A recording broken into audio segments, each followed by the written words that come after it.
Hello friends, तो चलो ना रेसिपीटा स्टार्ट करमा। जदि मो रेसिपीटा आपण मानकु भल लागला तो मोर चैनल के लाइक और सब्सक्राइब के करि नेबे। वीडियो के बिल्कुल भी स्किप नहीं करबे, लास्ट तक देखबे। चलो तो आमे रेसिपीटा स्टार्ट करमा। तो आमे केनता करी बिना मसला रे सिंपल भाबे आमे पुआल छती रांधमा, सेटा आमे जानवा। पहला कढ़ेरी तेल टी दे देली, तापरे तेल गरम है कि सुरस दे देली। सुरस फुटी गला कि तापरे इथि ऐड कली कच्चा मिर्चा। कच्चा मिर्चार फ्लेवर पूरा बहुत बढ़िया लागसी। तापरे इथिरे मुई जह्नी के दे देली इटा, तापरे जह्नी के टिके भाजी देली इटा, तापरे सिझबार लई टिके ढापी देली। तापरे इथिरे मुई ऐड करमी इटा हल्दी टिके आउ नून निजर हिसाब इटा देबे जेतकी है। तो इथिरे आउ किछि मसला मुई ऐड नहीं करे, एतकी थिरे ही इटा तुम रांधमी पूरा बहुत बढ़िया लागसी।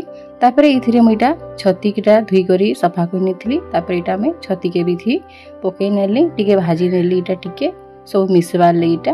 तो टिके भाजी सारला परे इटा में के ढापी नेमी सिझबार लगी। इटा काढ़ी की देखून केनता हे गलानो हमर तुनटा। तो निजर हिसाब झोल सुखा आपण माने करबे।